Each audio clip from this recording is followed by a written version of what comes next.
L'Amérique vous sera bientôt impossible et ceux qui y sont ne sont pas épargnés. Vous serez probablement refoulé aussi si vous ne remplissez pas ces critères. La nouvelle interdiction de voyage de Trump est pire que vous ne le pensez. Chaud.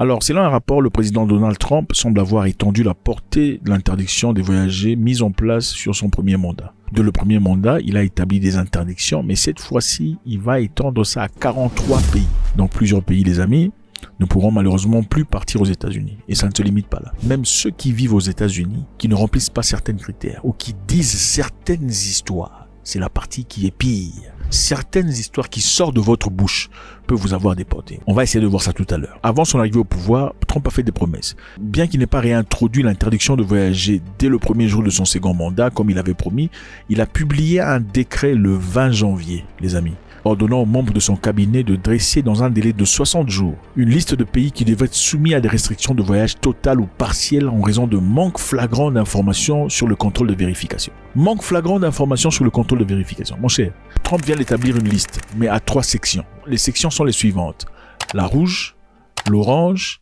et le jaune. On va essayer d'établir. 43 pays ne pourront plus partir aux États-Unis d'Amérique. Quels sont ces pays et quelles en sont les conséquences? Selon les médias, la liste provisoire est divisée en 3 sections: rouge, orange et jaune, pour identifier les niveaux de restrictions. Donc, votre pays est établi selon les restrictions de Donald Trump. La liste rouge, par exemple, comprend 11 pays, dont les citoyens seraient totalement interdits d'entrer aux États-Unis d'Amérique.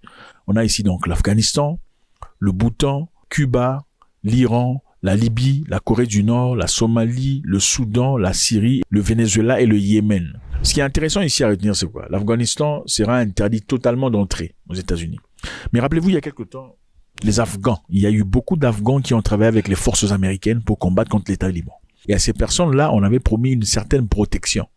Et d'ailleurs, je me rappelle à un moment donné, on avait sollicité à l'Ouganda de garder temporairement certaines personnes, certains Afghans, dans l'objectif d'examiner leur demande de visa pour les États-Unis d'Amérique. Donc, les Américains sont partis en Afghanistan, sollicitant le travail avec certains Afghans dans l'objectif d'écraser les talibans. Et on leur a dit, en cas de difficulté, si ça a émergé, vous viendrez vivre aux États-Unis sans difficulté. Mais quand les problèmes ont changé de côté et que l'Afghanistan a été reconquis par les talibans, qu'est-ce qu'ils ont fait? Ils ont commencé à faire une proposition à l'Ouganda pour que l'Ouganda garde temporairement les Afghans le temps que les États-Unis revoient leur cas. Beaucoup d'Ougandais se sont levés, évidemment. Et là, non, absolument pas, on n'accepte pas. Et si ces gens venaient ici pour finalement dire, bon, ok, nous on veut pas être dirigés par des Noirs, on veut une partie des terres. Ça serait choquant. Mais c'est quand même bizarre, malgré la promesse qu'ils ont faite. Aujourd'hui, ils disent, vous ne pouvez absolument pas, sans aucune raison, venir aux États-Unis d'Amérique. Qu'en tirez-vous comme leçon? Écrivez-moi votre leçon. Alors, la liste orange. Les ressortissants de la Biélorussie, de l'Érythrée, l'Haïti, Laos, Birmanie, Pakistan, la Russie, Sierra Leone, Soudan du Sud, Turkménistan devront se présenter à un entretien en personne pour obtenir un visa, a rapporté le média. Alors, l'objectif ici, c'est pas se présenter en personne pour obtenir un visa.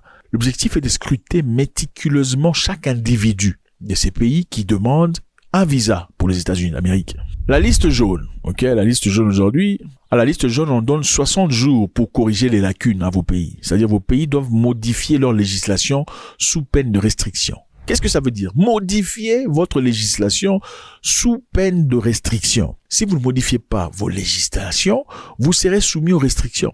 Quelles sont ces législations?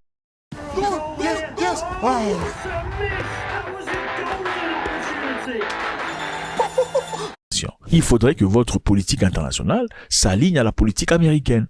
Ou bien, si vous n'avez pas des papas chez vous officialisés, il faudrait le faire de peine que vous soyez soumis à des restrictions. Alors en fait, bref, je pense que le gouvernement actuel ne soutient pas les papas.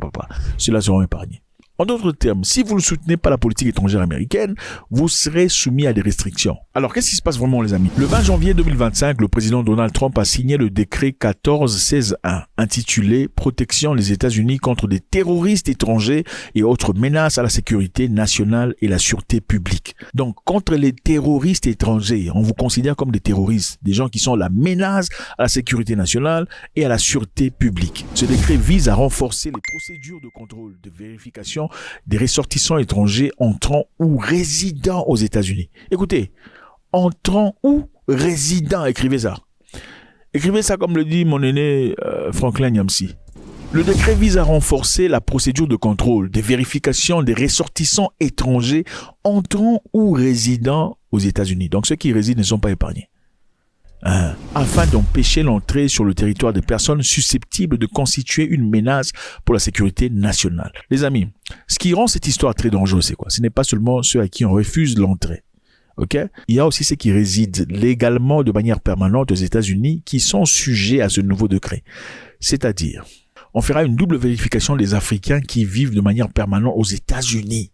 Donc, quel est le danger pour ces populations qui vivent aux États-Unis? Je sais certainement, il y a des gens ici, moi je vis aux États-Unis depuis 8 ans, je n'ai aucun problème. Non, écoutez, voilà, ça vous regarde. Voilà ce qui a été écrit. Les États-Unis doivent veiller à ce que les étrangers admis et les étrangers déjà présents sur le territoire n'affichent aucune attitude hostile envers leurs citoyens, leur culture, leur gouvernement, leurs institutions et leurs principes fondateurs, et ne prônent, n'aident ni ne soutiennent des terroristes étrangers désignés ni d'autres menaces à notre sécurité nationale. Je recommence pour la bonne compréhension. Les États-Unis doivent veiller à ce que les étrangers admis et les étrangers déjà présents aux États-Unis n'affichent aucune attitude hostile envers les citoyens, la culture américaine, le gouvernement américain, les institutions américaines, les principes fondateurs et ne prônent, n'aident ni ne soutiennent des terroristes étrangers désignés ni d'autres menaces à notre sécurité nationale. Qu'est-ce que ça veut dire?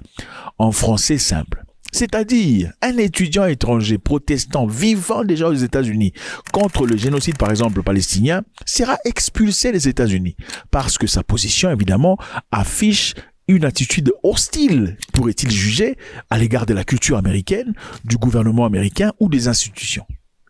Je répète, c'est-à-dire, tu peux vivre aux États-Unis d'Amérique. Si ton opinion est contraire à celle du gouvernement sur un point étranger ou sur la politique étrangère, on peut te prendre toi et t'expulser parce que tu es l'ennemi des États-Unis d'Amérique.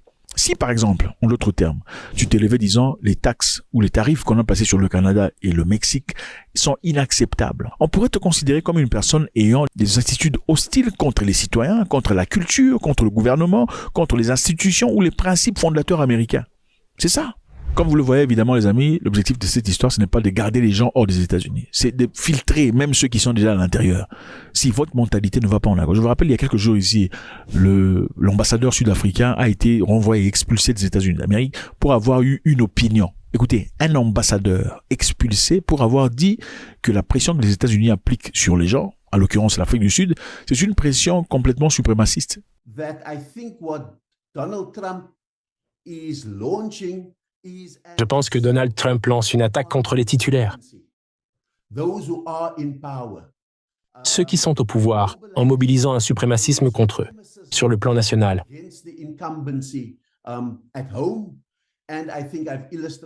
Et je pense l'avoir également illustré à l'étranger. Pourtant, les Américains eux-mêmes ont accusé l'Afrique du Sud de racisme. The leadership is doing some terrible things, horrible things. So that's under investigation right now. We'll make a determination. And until such time as we find out what South Africa is doing, they're taking away land, they're confiscating land. Donc, eux peuvent accuser l'Afrique du Sud de racisme, il n'y a pas de souci. Mais si l'Afrique du Sud dit que votre attitude est raciste, alors là, on renvoie l'ambassadeur, on le déclare persona non grata. Donc, vous qui vivez aux États-Unis, qui vous parlez. Si vous parlez disant qu'une action américaine n'est pas une action que vous soutenez, on peut percevoir ça comme étant une attitude hostile à la politique américaine. Donc, on va vous prendre, vous et votre famille, et vous renvoyer à la maison. Alors, qu'est-ce qu'ils veulent faire? Vérifier et contrôler dans toute la mesure possible tous les étrangers qui souhaitent être admis, entrer ou se trouvent déjà aux États-Unis. Vous avez entendu ça? Vérifier et contrôler dans toute la mesure possible. Donc, scrutez votre vie. Tout étranger qui veut être admis, entrer ou se trouve déjà aux États-Unis d'Amérique. En particulier, ceux provenant de la région des pays présentant des risques de sécurité.